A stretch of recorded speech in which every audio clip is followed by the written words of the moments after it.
Itu apa saja? Ya, media digital itu mulai dari website dan sosial media.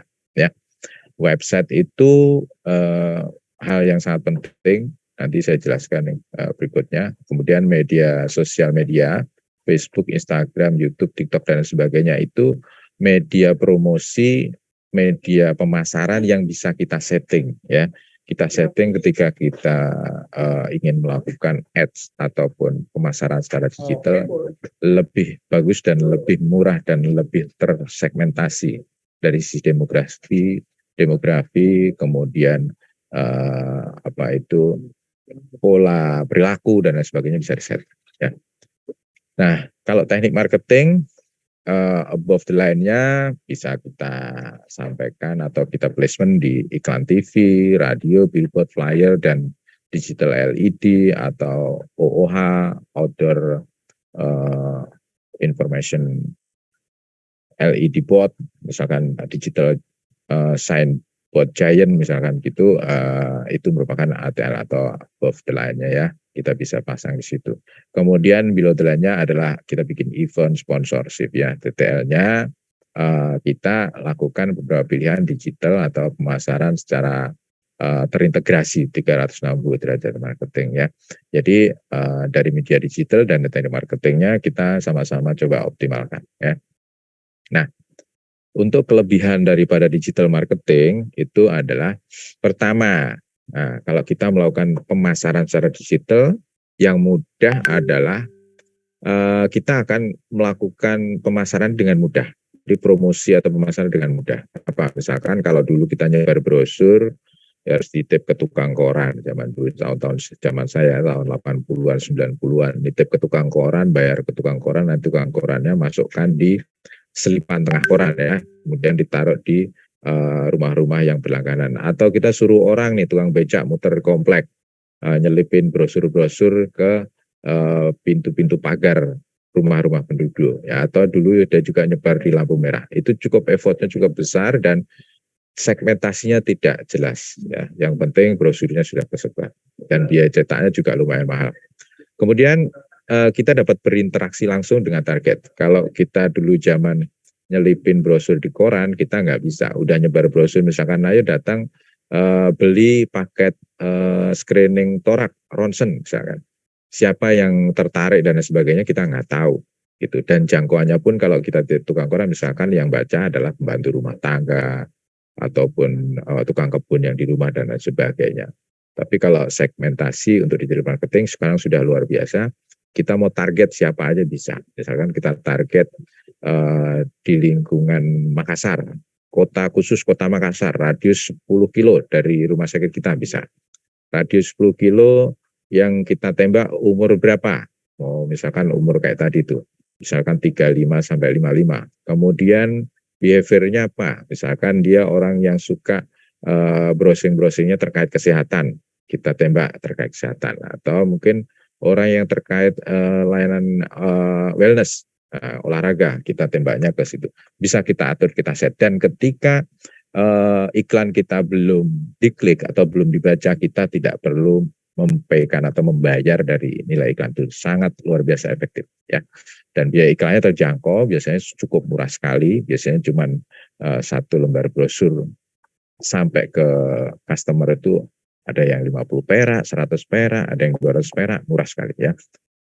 Dan dapat dikelola targetnya cepat pada sasaran, dan ini bisa dilihat nanti di dashboard-dashboardnya ya. Nah, terkait ekosistem digital marketing itu ada dua saya kelompokkan ya. Pertama terkait dengan website ya, www ya.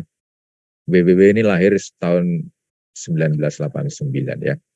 Nah, website ini saya lihat di beberapa rumah sakit juga masih belum ada yang punya gitu. Harapan kami nanti ke depan websitenya itu sudah ada, dan kalau bisa websitenya nanti terintegrasi juga dengan websitenya IHC. Minimal URL-nya atau link-nya itu bisa terintegrasi dengan websitenya IHC. Ya. Kenapa harus ada website? Karena ini mempunyai manfaat meningkatkan kepercayaan konsumen. Ya dong. Kalau misalkan rumah sakit bicaranya misalkan rumah sakit semen Gresik katakanlah gitu. Mau lihat layanannya apa saja, orang nggak harus datang ke rumah sakit, orang nggak harus nanya-nanya, dia cukup browsing di website, maka di situ nanti kita bisa tahu berapa macam informasi, banyak sekali bahkan artikel dan sebagainya. Jadi orang percaya atau orang bisa tahu informasi. Kemudian website ini sebagai channel hub ya yang berhubungan dengan brand. Jadi kalau kita ngomong brandnya adalah Rumah Sakit Semen Gresik, katakanlah ya websitenya itu jadi performan dari rumah sakit itu bisa diwakili oleh si website itu sehingga brandingnya si rumah sakit bisa diwakili dengan website. Dan ini merupakan channel hub ya. Atau orang bilang kalau digital marketing sebagai window shoppingnya ya. Kalau orang mau belanja itu ya pintu dan jendelanya, jendela untuk melihat ke dalam rumahnya orang itu yang melalui website itu. Window shoppingnya adalah website. Dan dapat dibuat email domain yang terpercaya. Jadi kalau kita sudah beli domain untuk website, jadi emailnya katakanlah nama saya misalkan Agus at rssemengresik.co.id. Nah itu nanti kalau sodorin kartu nama segala macam atau menyampaikan ke customer segala macam, customer lebih percaya daripada email kita domainnya adalah domain gratisan, misalkan agus@gmail.com. Nah, kalau kita sodorin customer kita bule lah, atau customer kita dari ekspatriat, atau customer kita di perusahaan-perusahaan multinational company, kayaknya sih nggak layak lah kita untuk melakukan promosi untuk sekelas grup IHC. Jadi baiknya domainnya dipakai untuk email juga ya. Kemudian sosial media sendiri mempunyai manfaat yang tadi ya, edukasi, promosi, penjualan, ngumpulin komunitas ya. Karena kalau komunitasnya apa kita buatin sendiri untuk Instagramnya misalkan kita kelola. Nah, komunitas itu tidak harus Instagram, sorry ya. Yang paling gampang adalah komunitas media sosial melalui WhatsApp ya. Ini sudah dilakukan ini Mas Ditra tahun kemarin kalau nggak salah ya, kerjasama dengan Mother Hope. Jadi komunitas ibu-ibu itu dia bikin WhatsApp group untuk Mother Hope di daerah Surabaya, di daerah Jawa Timur, daerah mana-mana. Nanti dikelola ya komunitas ibu muda yang masih produktif, yang masih punya anak kecil dan sebagainya, dibikinin WhatsApp. Nah dikelola. Setiap minggu ada edukasi, ada flyer. Terus kemudian 1 bulan sekali WhatsApp community-nya itu ada 1 orang dokter yang masuk ke dalam WhatsApp group selama 2 jam. Dilakukan interaksi kemarin itu bagus sekali ya. Jadi di WhatsApp group itu nanti si dokter diumumin nih, hari Rabu dokter spesialis anak akan hadir, namanya dokter ini, dibikin detail flyer yang bagus, kemudian dia ngomongin tentang apa nih topiknya. Nah, dalam 2 jam itu dia boleh ngechat situ, diskusi, tang didung, dokternya juga harus menjawab dengan aktif. Setelah 2 jam selesai sesi WhatsApp chatnya, maka dokternya boleh keluar dari grup itu. Jadi diundang untuk selama 2 jam. Itu juga cukup efektif. Nah, kemudian awareness dan diskon itu bisa dimanfaatkan dengan channel media sosial. Ya, itu tadi alternatif untuk media sosial, tidak harus membuat komunitas grup dengan menggunakan channel Instagram, tapi dengan WhatsApp juga cukup bagus. Seperti di RSPP juga bikin komunitas untuk bidan di lingkungan Kebayoran. Jadi bidan-bidan praktek di lingkungan Kebayoran kita buatkan, kita undang dulu waktu itu. Kebetulan saya waktu itu sebagai business management di RSPP, jadi saya cerita pengalaman nyata saya bahwasanya bidan di wilayah Kebayoran kita undang untuk dikasih upskill ya. Upskill waktu itu ngadain setengah hari bersama dokter spesialis obgyn dan anak RSPP. Nah nanti bidannya diundang, ya kasih makan enak, kasih door prize, kasih kaos segala macam, kasih gimmick. Nah terakhirnya diajak join untuk di grup WhatsApp ya. Grup WhatsApp bidan Jakarta Selatan, Kebayoran bukan Jakarta Selatan. Nah tujuannya apa? Supaya dia bisa komunikasi sama dokter kita, ada engagement ya. Setelah ada engagement, kalaupun ada rujukan dan sebagainya, dia cukup ngechat di situ, dokter obgynnya bisa bantu jawab, langsung bisa dibantu untuk proses administrasi, masuknya pasien, bahkan bisa langsung dibantu dihandle sama si dokter obgyn. Nah itu cukup lumayan efektif juga untuk pola komunikasi.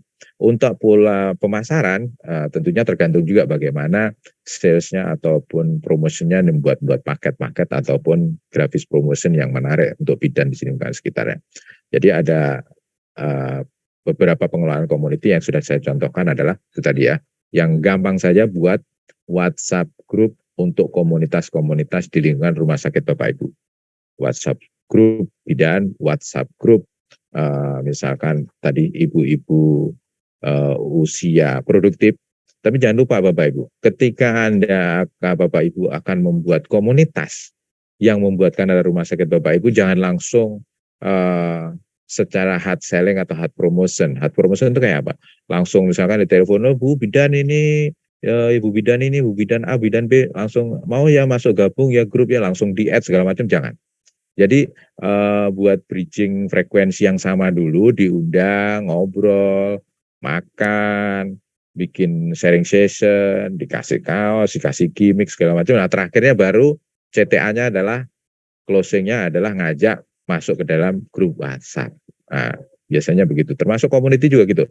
Kita undang dulu ke Menhol, ke Geraha, RSPP, diundang ibu-ibu, kemudian kasih sharing session tentang pijit bayi, kemudian sharing session tentang pengelolaan balita, psikologi anak, dan sebagainya. Terakhirnya pas mau pulang, kasih gimmick, sebelum pulang, diajak masuk grup WhatsApp. Nah, yang begitu-gitu ya tekniknya.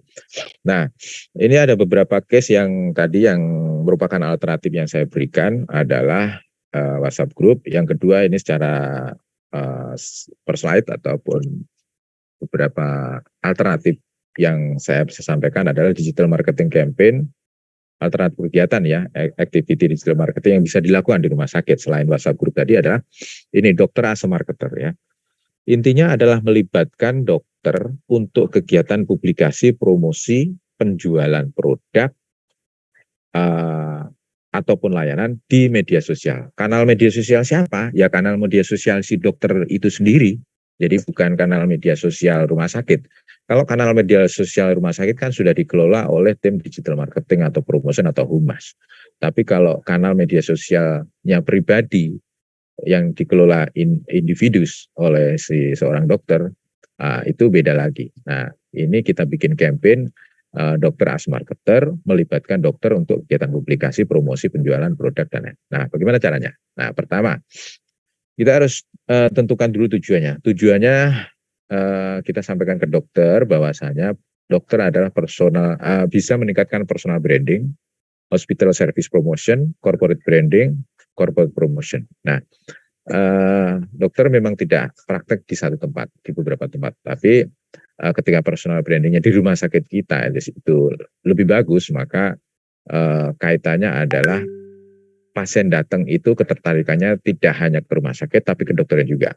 Banyak juga rumah sakit kita di grup BUMN itu kalau kita survei, pasien datang itu tertariknya adalah satu, memang ke rumah sakitnya, yang kedua karena dokternya. Dua hal yang penting itu, karena dokter itu menjadi satu interest untuk bisa datang ke rumah sakit, maka personal branding dokter itu menjadi engagement. Jadi kalau dokter itu punya pasien atau punya follower, dia iming-imingin atau dia promosikan atau dia publish sesuatu hal yang menarik, maka dia akan tertarik untuk berobat ataupun melakukan konsultasi ataupun layanan di dokter tersebut ya. Nah, kampanyenya apa? Ini kurang sebentar lagi ya, kurang 5 menit lagi. Nah, kampanyenya adalah goals-nya adalah menciptakan reputasi, menciptakan kepercayaan, merupakan sarana edukasi dan promosi, menciptakan engagement ke pasien ataupun customer lover. Karena kalau namanya pasien dokter Agus atau dokter Rista misalkan gitu, kalau sudah cocoknya sama dokter Rista, dia akan datang ke dokter Rista dan mengikuti jam praktek dia misalkan dan sebagainya. Jadi si pasien karena sudah masuk dalam lingkup customer lover, dia lebih gampang diatur oleh dokternya ya. Walaupun at least sekarang bicaranya adalah dokter ataupun rumah sakit itu diatur oleh pasien. Tapi dengan pola engagement di media sosial atau dengan pola digital marketing, maka customer bisa kita kelola dengan baik ya. Nah, ini jenis campaign atau activity-nya ya. Dokter tersebut bisa melakukan promosi terkait dengan kegiatan tindakan medis. Ketika dia melakukan edukasi, webinar, info-info medis penting, memberikan tip and trik tentang sekitar prosedur, memberikan yang ini mungkin yang berat ya, bacaan atau jurnal, ada sorotan pekerjaan ataupun kisah sukses dia misalkan melakukan operasi dan lain sebagainya ya. Kemudian testimoni pasien bersama si dokter itu juga penting juga ya. Kemudian dokter juga bisa memberikan soft promotion atau soft selling dengan memberikan diskon ya. Aktivitas non medis yang lain misalkan ini karena brandingnya dokter sebagai personal, misalkan dia turun dari mobil ya masuk ke lobby rumah sakit, di foto posting siap bekerja dengan semangat di Rumah Sakit Semen Gresik katakanlah gitu. Nah, itu sudah cukup juga untuk branding, tidak harus istilahnya melulu atau harus ada aktivitas medis, tidak juga ya. Itu pun juga tidak harus dilakukan membuat desain grafis, nggak perlu, cukup dari foto langsung di repost aja, cukup foto langsung diposting aja, tinggal di caption aja ya, nggak perlu bikin desain grafis. Nah, kemudian strateginya apa aja ya? Pertama, lakukan posting ya, kegiatan di rumah sakit itu tadi ya, kembali. Kemudian postingnya kalau bisa tambahannya adalah digital flyer. Kalau nggak bisa gimana bikin digital flyer? Nah, ini minta tolong tim pemasaran atau promosi rumah sakit ya.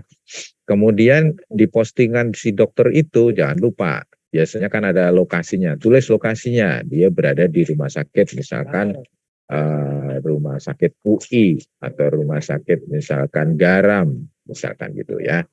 Nah itu ditulis, jadi si follower akan notice, oh ini dokternya ternyata dokter rumah sakit Garam Madura ya misalkan gitu. Jadi dia lebih notice ke dua hal, pertama si dokter itu siapa, yang kedua dia ada di rumah sakit mana, menyebutkan nama rumah sakit, jadi Rumah Sakit Pusat Pertamina, Rumah Sakit UI dan lain sebagainya disebutkan di captionnya ya. Jadi menambahkan keterangan. Kemudian jangan lupa call to action-nya untuk dia apabila ada informasi yang belum jelas, Anda dapat menghubungi kami di nomor telepon rumah sakit boleh, telepon pribadi juga boleh, atau kalau dia merasa tidak bisa menghandle ketika memberikan nomor handphone, bisa DM ataupun melalui call center rumah sakit. Terus jangan lupa tambahkan hashtag ya. Saya lihat tuh kalau teman-teman bikin postingan tuh hashtag tuh irit. 1, 2, cuma 3, 5 itu udah bantu. Hashtag tuh banyakin aja, nggak ada ruginya. Hashtag itu minimal sebetulnya 10 ya. Bikin 10. Hashtagnya yang mana? Hashtagnya yang tentunya yang related, yang sesuai dengan postingannya atau sesuai produk yang akan disampaikan di postingan ya. Kan ini menambahkan institusi rumah sakit di bio-nya. Bio Instagram itu di atas itu minta tolong deh, misalkan Dokter Rista bekerja di mana, rumah sakit apa, rumah sakit apa, rumah sakit apa, nggak apa-apa. 3 SIP-nya ditaruh di situ, nggak apa-apa. Yang penting rumah sakit kita ada di situ di bio Instagramnya dia. Ya, postingan, ini terkait postingan tadi harus rajin posting, ini lebih bagus ya.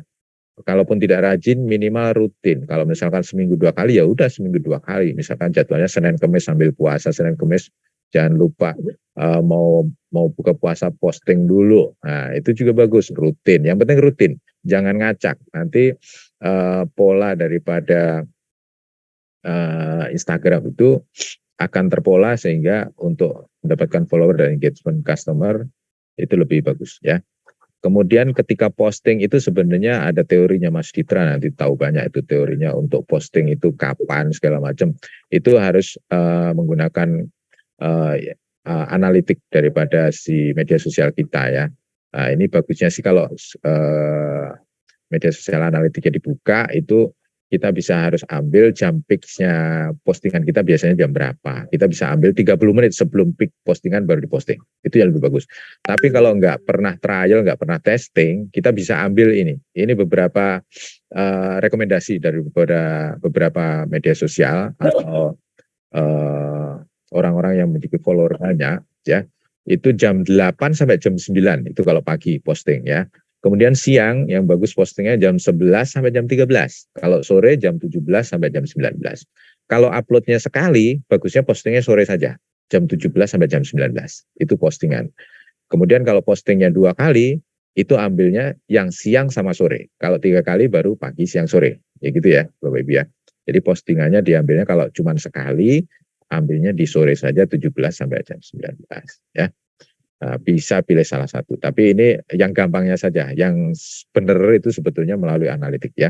Kemudian jangan lupa selalu sisipkan CTA ya, click to action atau call to action-nya. Jadi kalau di caption itu sudah ngomong banyak tentang pagi ini saya datang ke Rumah Sakit Semen Gresik melakukan operasi amandel misalkan gitu, karena musimnya anak sekolah libur ya. Operasi amandel itu hal yang bisa dilakukan secara elektif, maka amandel misalkan gitu.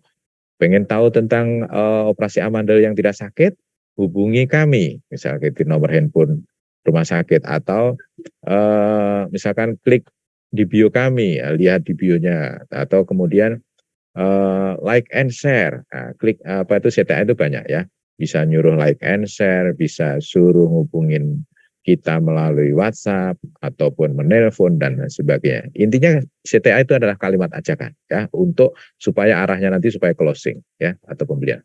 Nah, di media sosial aktivitasnya banyak sekali ya supaya efektif ataupun interaktif. Jadi media sosial itu sebenarnya lebih bagus tidak hanya postingan-postingan foto ataupun gambar-gambar desain grafis ya, tapi harusnya ada aktivitas ya.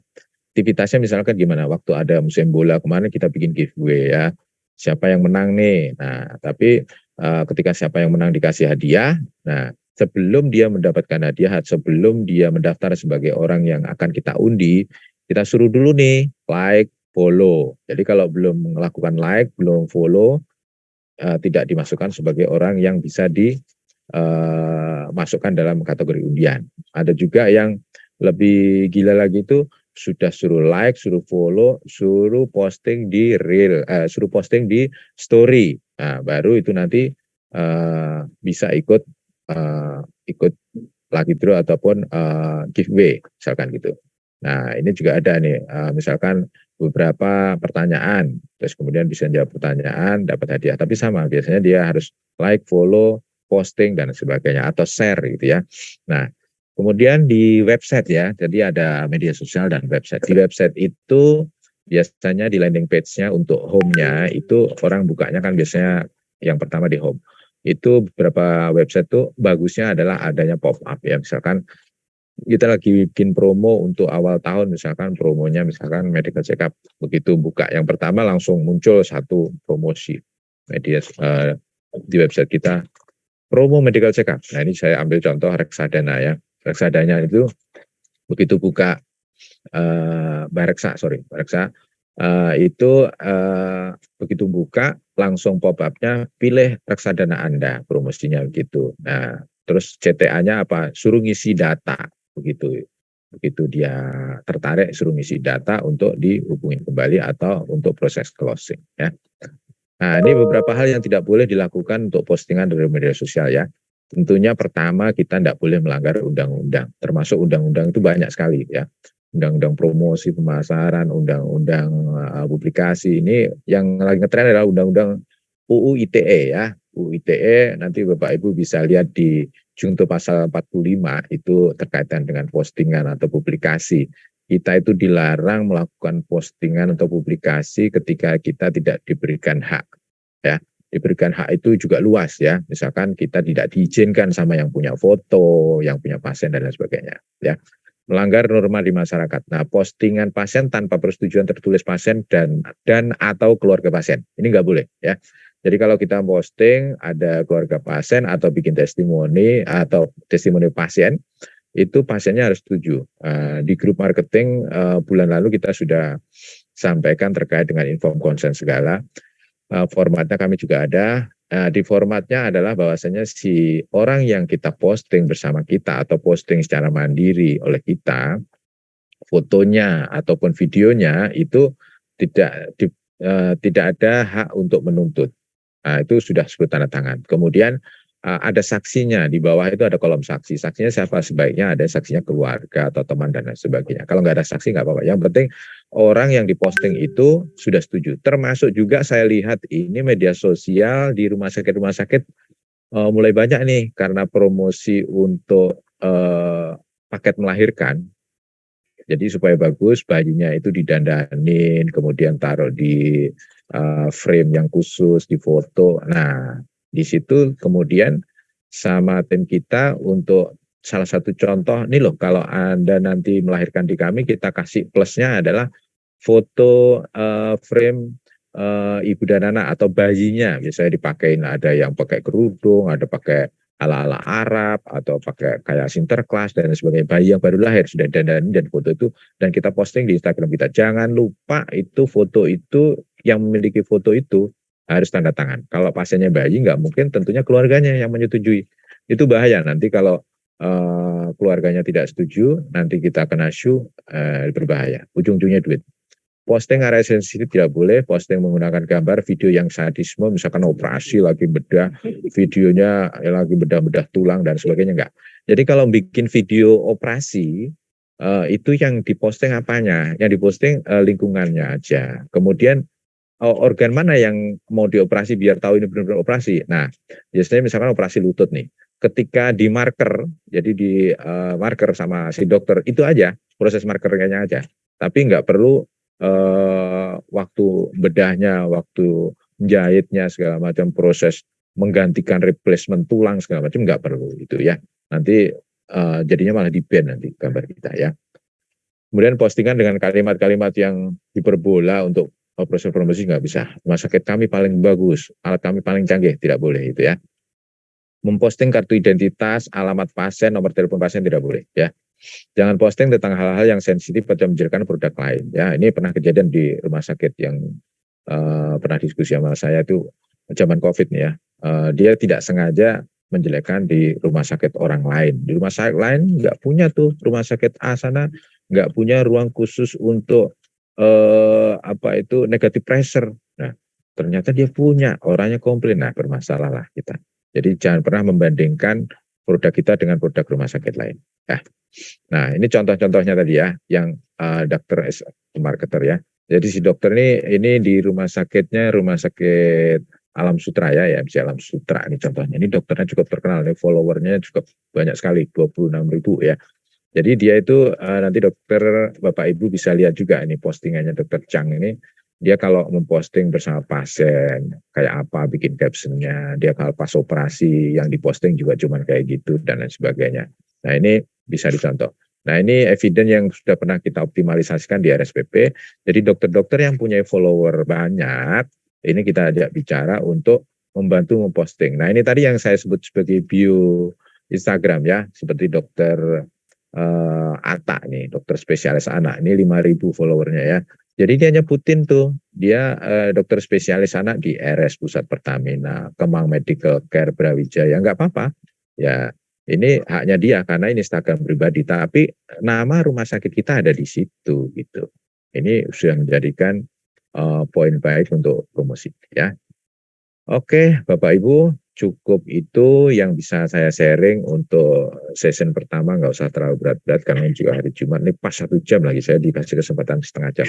Nah, nanti kalau perlu konsultasi atau diskusi, bukan konsultasi ya, diskusi bisa hubungi nomor WhatsApp saya. Nah, saya kasih kesempatan untuk tim digital marketing dan promosi. Ini khusus untuk tim digital marketing dan promosi rumah sakit Bapak Ibu, bisa klik di WhatsApp chat group yang sudah saya kasihkan nanti linknya. Nah itu bisa tinggal klik, nanti masuk ke WhatsApp grupnya Digital Marketing and Promotionnya IHC. Jadi situ ada update-update kegiatan, kemudian activity promosi, dan setiap bulan kita ada upskill ataupun sharing session.